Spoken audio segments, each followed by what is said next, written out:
우리가 신앙생활 하는 데 있어서 여러분 많은 중요한 요소들이 있지만 여러분들은 신앙생활 하면서 가장 중요한 요소가 무엇이라고 생각을 하십니까? 제가 이렇게 질문하면 어떤 분들은 예배가 가장 중요합니다라고 말씀하시는 분들이 있고요. 또 어떤 분들은 말씀이 제일 중요합니다라고 하시는 분들도 계십니다. 어떤 분들은 찬양이 제일 중요합니다라고 하시는 분들도 있고, 어떤 분들은 교제가, 또 어떤 분들은 전도가 중요합니다라고 이야기하시는 분들이 분명히 계십니다. 이처럼 각자의 대답이 다 다를 수는 있지만 우리가 신앙생활하는 데 있어서 빼놓을 수 없는 가장 중요한 요소 중에 하나가 있다면 바로 기도가 아니겠습니까? 기도를 하든 기도를 하지 않든지 간에 우리 그리스도인들에게 있어서 기도가 우리의 신앙생활에서 얼마나 큰 역할을 하는 것에 대해서는 우리가 모두가 다 공감을 할 것입니다. 그래서 여러분, 교회에서 강조하는 것 있지 않습니까? 예수님과 함께 하루 한 시간 깨어있기, 또 기도하는 것들에 대해서 우리가 중보기도 하는 것들이나 이런 것들에 대해서 굉장히 강조하고 있습니다. 그런데 기도가 그렇게 중요하다고 생각하지만 여러분, 반면에 많은 분들이 어려워하는 것이 또한 기도인 것 같습니다.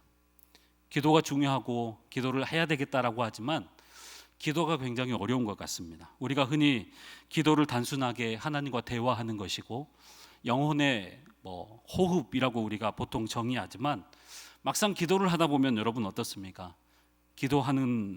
기도처럼 어려운 것도 없는 것 같습니다.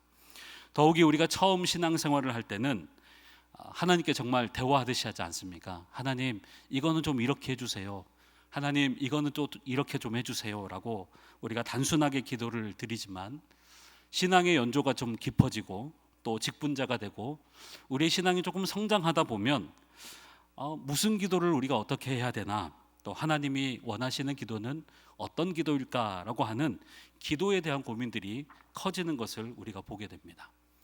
또 기도를 얼마나 길게 해야 되는가, 얼마나 기도를 자주 해야 되는가라고 하는 이 기도에 대한 시간적인 고민들도 우리가 생기게 되는 것 같습니다. 물론 기도는 여러분 이렇게 해야 된다라고 하는 꼭 정답이 있는 것은 아닙니다. 그러나 중요한 것은 기도는 우리의 신앙생활에 있어서 필수적인 요소일 뿐만 아니라 우리가 하나님과 더 깊이 교제하고 하나님의 뜻을 알아가야 하는 중요한 방편이라는 것을 우리는 절대 잊지 말아야 합니다. 자, 우리가 잘 아는 대로 오늘 본문에 나오는 다윗이라고 하는 사람은 여러분 어떤 사람입니까? 기도의 사람이죠. 기도의 사람. 늘 하나님께 물었던 사람이었고 양을 치던 어린 목동의 시절부터 그리고 도망자의 삶 속에서도 늘 하나님께 묻고 기도했던 사람이었습니다. 오늘 본문에도 다윗은 사울이 죽은 후에 유다로 돌아가는 상황에서 하나님께 묻고 기도하고 있습니다. 여러분, 우리 1절 말씀을 같이 한번 읽도록 하겠습니다. 시작. 그 후에 다윗이 여호와께 여쭈아뢰되 내가 유다 한 성읍으로 올라가리이까 여호와께서 이르시되 올라가라. 다윗이 아뢰되 어디로 가리이까 이르시되 헤브론으로 갈지니라. 여러분, 오늘 본문 1절을 시작하는 단어가 어떤 단어입니까? 그 후에 라고 하는 단어이지 않습니까? 그런데 오늘 본문 바로 앞에 그러면 어떤 일들이 있었는가가 중요하지요. 사무엘하 1장을 보면 이스라엘이 블레셋과 전투에서 패배하고 사울과 그의 세 아들들이 그곳에서 함께 전사하는 장면이 나옵니다. 그 소식을 들은 다윗이 전심으로 마음이 슬퍼서 애가를 지어서 유다 족속들에게 그것을 가르쳐주면서 함께 부르게 하는 그런 장면이 나옵니다. 바로 그 시간이 지난 이후의 이야기다라고 하는 것을 1절은 우리에게 가르쳐주고 있습니다. 자, 그런데 여러분, 다윗의 입장에서 한번 생각해 볼 때 이 시간이 단순히 사울과 요나단의 죽음만 슬퍼했던 시간이었을까요? 다윗은 사울과 요나단의 죽음을 슬퍼하고 애도했지만 사실 그에게는 더 힘든 현실적인 슬픔과 애통함이, 고민이 그에게 있었던 것입니다. 그것은 뭐냐면 블레셋에게 철저하게 패배했던 이스라엘의 현실이라고 하는 것이었습니다. 지금 여러분, 이스라엘은 블레셋에 의해서 완전히 짓밟혀진 상태입니다. 이스라엘은 완전히 폐허가 되었습니다. 그리고 12지파는 전쟁을 겪으면서 어떤 사람들은 숨었고 어떤 사람들은 피난을 가게 되었고 어떤 사람들은 뿔뿔이 흩어지게 되었습니다. 이스라엘 백성들에게 있어서 그 시간은 아마 공포와 두려움의 시간이었을 것입니다. 그런 현실을 보고 다윗이 깊이 생각하는 그 시간이 바로 오늘 본문에 나오는 그 후에라고 하는 짧은 시간 속에 포함되어 있다는 것입니다. 여러분, 왜 지금 다윗이 이런 고민을 하고 있을까요? 왜 지금 다윗이 많은 고민들을 하고 있을까요? 그는 이미 오래전부터 사무엘 선지자로부터 앞으로 이스라엘의 왕이 될 것이다 라고 하는 증표로 하나님께 기름 부음을 받은 사람이었습니다. 그러니 지금 사울이 죽었다, 이스라엘의 왕이 죽었다라고 하는 의미는 여러분 어떤 의미겠습니까? 백성들에게 사울이 죽었다, 왕이 없어졌다라고 하는 것과 다윗에게 있어서 왕이 죽었다, 사울이 죽었다라고 하는 의미는 굉장히 다를 것입니다. 이제 다윗이 왕이 되어야 한다라고 하는 뜻일 것입니다.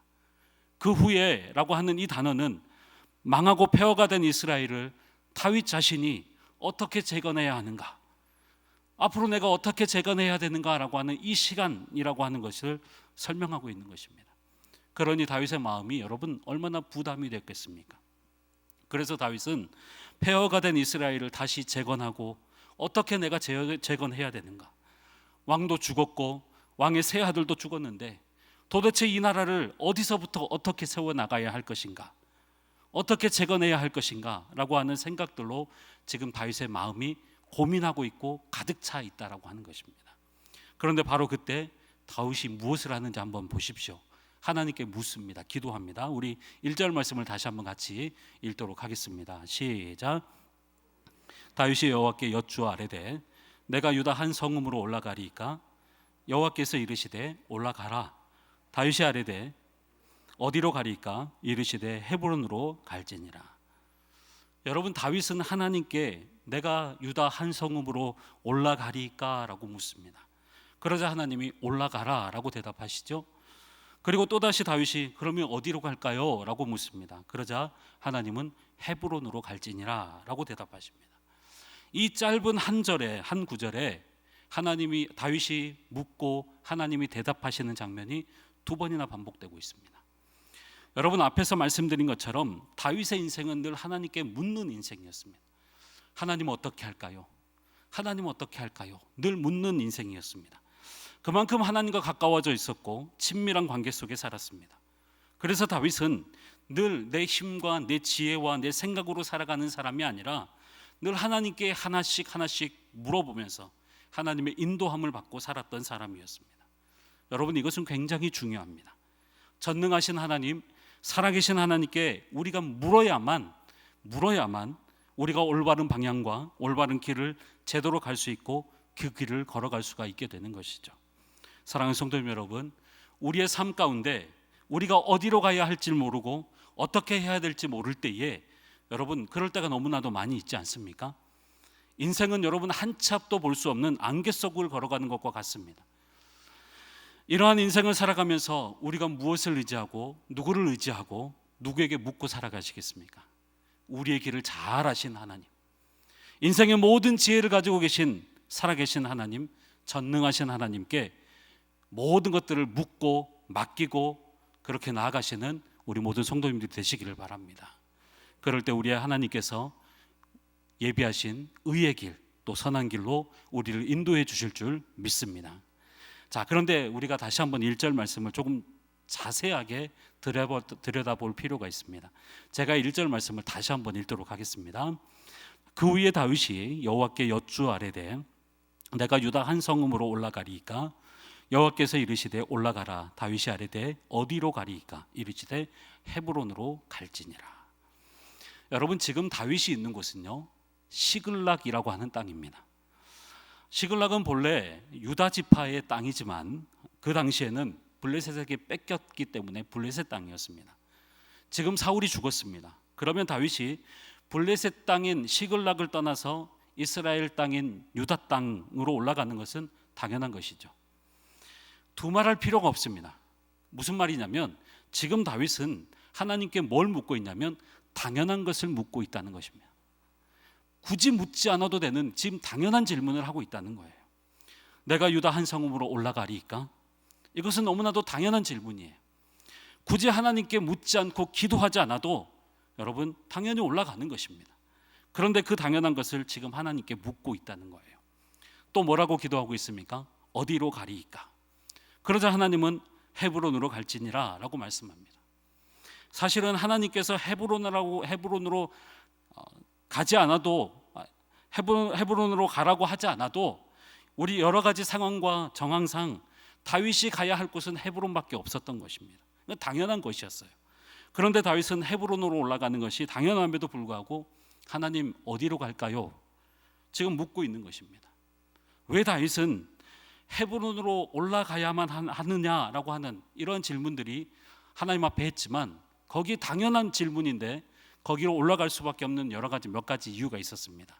자, 먼저 헤브론은요, 유다 땅에 있는 도시인데, 헤브론은 유다 땅에 있는 도시인데 요단강을 기준으로 서편에서 가장 높은 도시입니다. 규모가 다른 어떤 도시에 비해서 4배가량 큰 도시입니다. 그러니까 처음 다윗을 따르기 위해서 아둘람 공동체로 모였던, 아둘람 동굴로 모였던 사람들이 400명이었는데 이때 이미 몇 명이 됐냐면 600명이 되었습니다. 거기에 가족들까지 포함하면 지금 다윗과 함께 있는 사람들이 몇 명이냐면 2-3천 명 정도가 되는 거예요. 그런데 여러분 한번 생각해 보십시오. 하루아침에 2,000명이나 3,000명이 어떤 도시에 들어간다.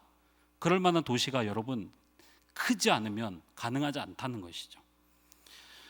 당시 유다는 이 인원이 들어갈 수 있는 그런 성읍은 이 헤브론밖에 없었던 것이죠. 다른 성읍에는 들어갈 수가 없었던 것입니다. 다윗이 헤브론으로 올라간 것은 당연한 것이었어요. 자, 다윗이 헤브론으로 올라가야 되는 두 번째 이유가 무엇이냐면, 다윗이 시글락에 있을 때부터 전리품이 생기면 헤브론에다가 계속해서 보내주었던 거예요. 그러니까 다윗은 헤브론과 굉장히 관계가 좋았던 것을 우리가 알 수 있습니다. 헤브론은 충분히 그들을 받아들일 만한 어떤 관계가 이미 형성된 것입니다. 또 다윗이 헤브론으로 올라갈 수밖에 없는 이유가 있습니다. 그것은 오늘 본문 2절 말씀을 보면 다윗에게 두 아내가 있었습니다.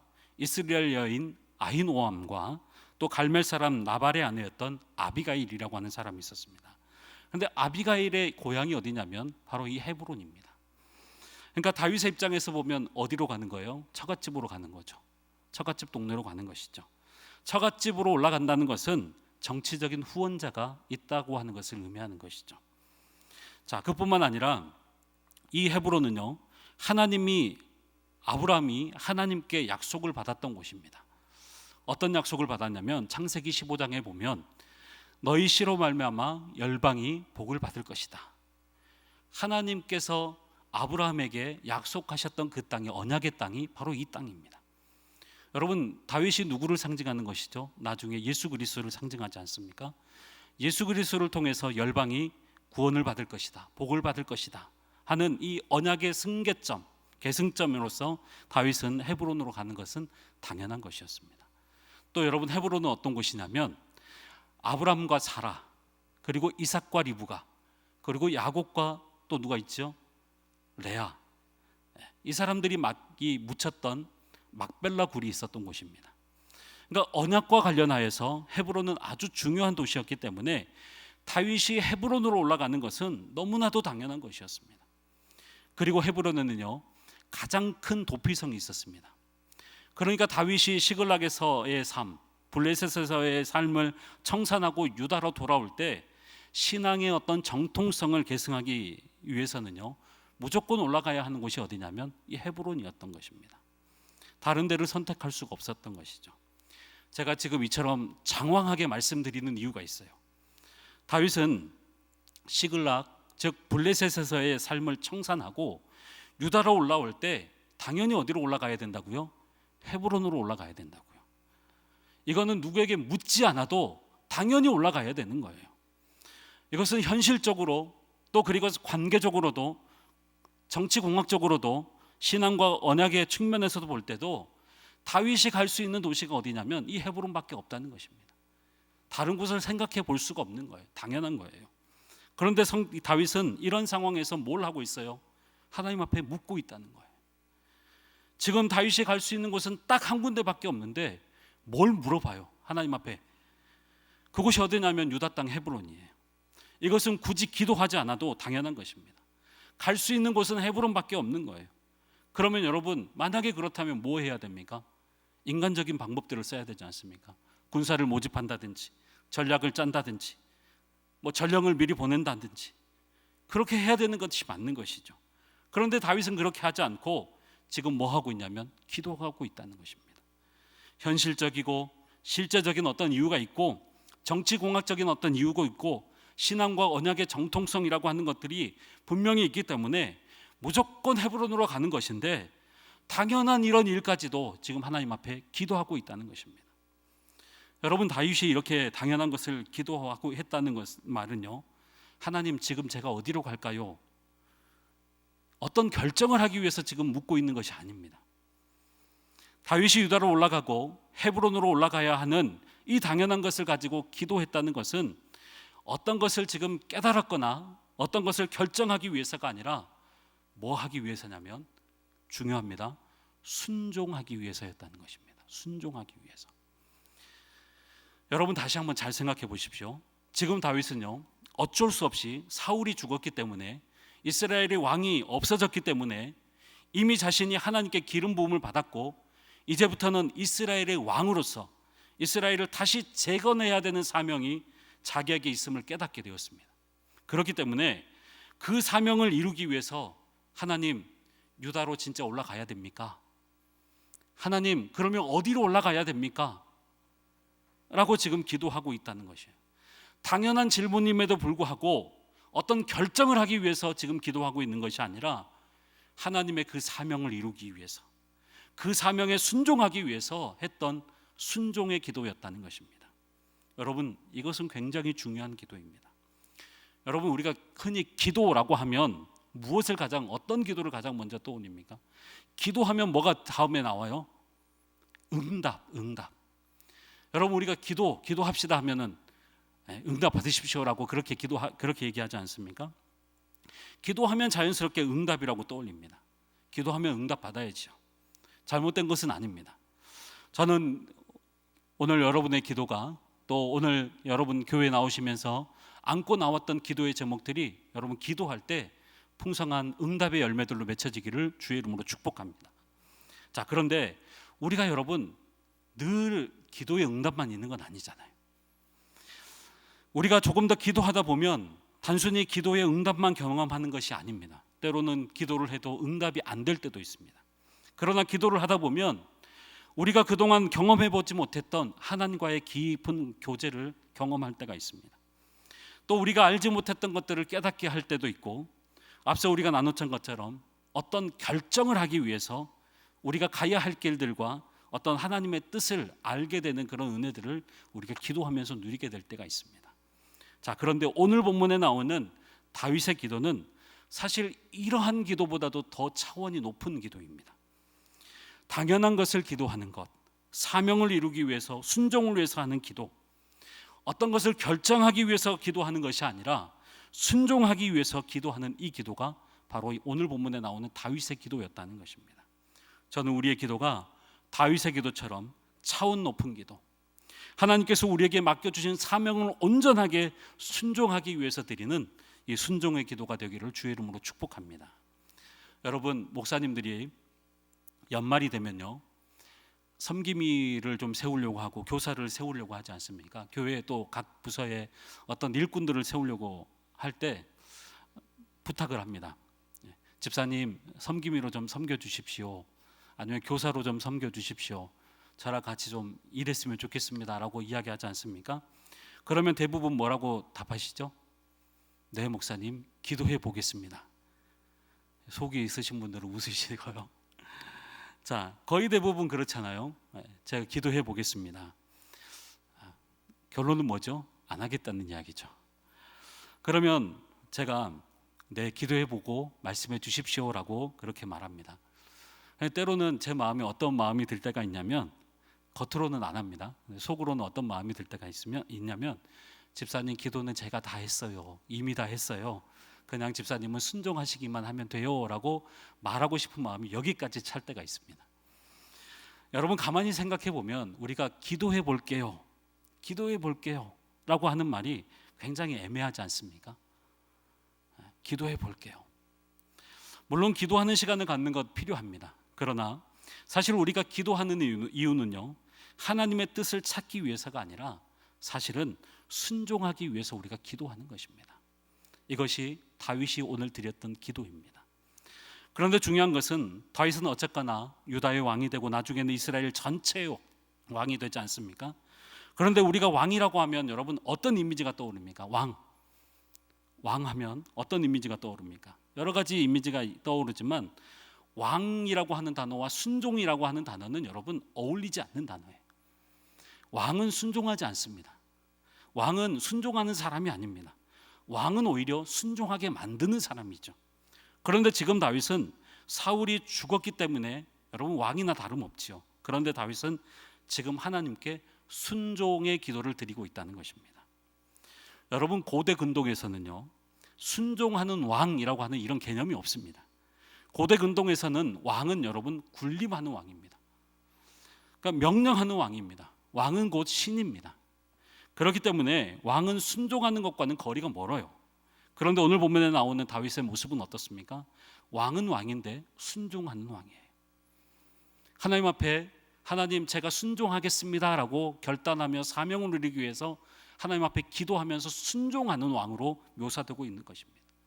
결국 오늘 본문에서 나타난 다윗의 모습을 통해서 우리가 누구를 만나게 되냐면 순종의 왕이신 예수 그리스도를 만나게 되는 것이죠. 예수님은 우리의 만왕의 왕이십니다. 그 예수님께서 이 땅을 구원하시기 위해서 하나님의 말씀에 순종하여서 하늘의 모든 영광을 버리시고 이 땅에 오셔서 자신이 져야 할 그 십자가를 지셨습니다. 그것이 예수님께서 이 땅에 오신 그런 사명 아니었습니까? 그런데 그 사명을 이루기 위해서 어떻게 기도하셨습니까? 우리 마태복음 26장 39절 말씀 같이 읽도록 하겠습니다. 시작. 얼굴을 땅에 대시고 엎드려 기도하여 이르시되 내가 아버지여 만일 할만하시거든 이 잔을 내게서 지나가게 하옵소서. 그러나 나의 원대로 마옵시고 아버지의 원대로 하옵소서. 여러분, 예수님의 기도가 어떤 기도입니까? 하나님 제가 십자가 져야 됩니까? 말아야 됩니까? 이런 기도입니까? 어떤 하나님의 뜻을 지금 구하는 기도입니까? 그런 기도 아니에요. 하나님 제가 힘들지만 저의 사명인 이 십자가를 잘 지게 하여 주시옵소서. 어떤 기도입니까? 사명을 이루기 위한 순종의 기도였다는 것입니다. 예수님은 순종의 왕으로 하나님 앞에 이 기도를 드리고 있는 것입니다. 오늘 우리가 하나님 앞에 드려야 할 기도가 바로 이 순종의 기도입니다. 순종의 기도. 우리가 하나님의 말씀에 순종하기 위해서는요, 기도해야 되는 것입니다. 오늘 우리가 기도해야 될 제목들이 얼마나 많이 있습니까? 우리 삶에 직결된 기도의 제목들이 얼마나 많습니까? 건강의 문제, 물질의 문제, 주택, 또 관계의 문제, 학업, 진로, 진학, 취업, 안전의 문제, 어떤 자녀들의 문제 등등 우리가 기도할 영역들이 얼마나 많이 있습니까? 저는 이러한 우리의 기도의 제목들이 하나님 앞에서 아름답게 응답되어지는 은혜가 있기를 주의 이름으로 축복합니다. 그러나 우리의 기도가 이러한 기도에만 머물러 있다면 우리는 기도의 참맛을 느끼지 못하는 사람들입니다. 더 나아가 우리의 기도가 하나님의 뜻을 묻고 하나님의 뜻을 깨닫는 기도가 되기를 주의 이름으로 축복합니다. 뿐만 아니라 오늘 다윗의 기도처럼 예수님의 기도처럼 사명을 이루기 위해서 사명 성취를 위해서 우리가 힘들고 고통스럽지만 순종의 기도로 나아가는 우리 모든 성도님들이 되시기를 주의 이름으로 축복합니다. 여러분, 하나님은 우리 각자에게 맡겨주신 사명이 있습니다. 저에게도 사명이 있고 우리 모두에게도 사명이 있습니다. 우리 장로님들에게도 사명이 있고요, 우리 권사님들, 집사님들, 우리 성도님들에게도 이 땅을 살아가는 모든 사람들에게 하나님은 사명을 주셨습니다. 여러분, 예수님께서는 십자가를 통한 온 인류를 구원하는 것이 예수님의 사명이었습니다. 다윗에게 있어서는요, 이스라엘이라고 하는 사명이 있었습니다. 오늘 우리 각자에게도 여러분 하나님께서 주신 사명이 있습니다. 때로는 십자가처럼 고통이 수반되고 고난이 동반될 수가 있습니다. 그러나 그것을 통과하여 사명을 이루기 위해서 여러분 우리의 힘으로는 도저히 그 사명을 이룰 수 없기 때문에 하나님 앞에서 사명을 이루게 해달라는 이 순종의 기도를 해야 된다는 것입니다. 내 힘으로 이루는 사명이 아니라 하나님께서 이루어 주시는 그 사명을 위해서 우리는 오늘도 순종의 기도를 드려야 하는 것입니다. 그럴 때 우리의 삶에 하나님은 풍성한 열매들을 맺혀 주실 것입니다. 오늘도 이러한 순종의 기도를 통해서 하나님의 사명이 온전하게 이루어지는 축복의 통로가 되는 우리 모든 성도님들이 되시기를 주의 이름으로 축원합니다. 기도하겠습니다. 하나님 아버지, 우리가 순종의 사람들 되게 하여 주시옵소서. 우리가 드리는 기도가 순종의 기도가 되게 하여 주셔서 하나님의 사명을 이루어드리는, 하나님께서 우리에게 맡겨주신 그 사명을 우리의 힘이 아니라 하나님의 힘으로, 하나님이 공급하시는 힘으로 이루어드리는 축복의 통로들이 될 수 있도록 인도하여 주시옵소서. 감사드리며 예수님의 이름으로 기도하옵나이다. 아멘.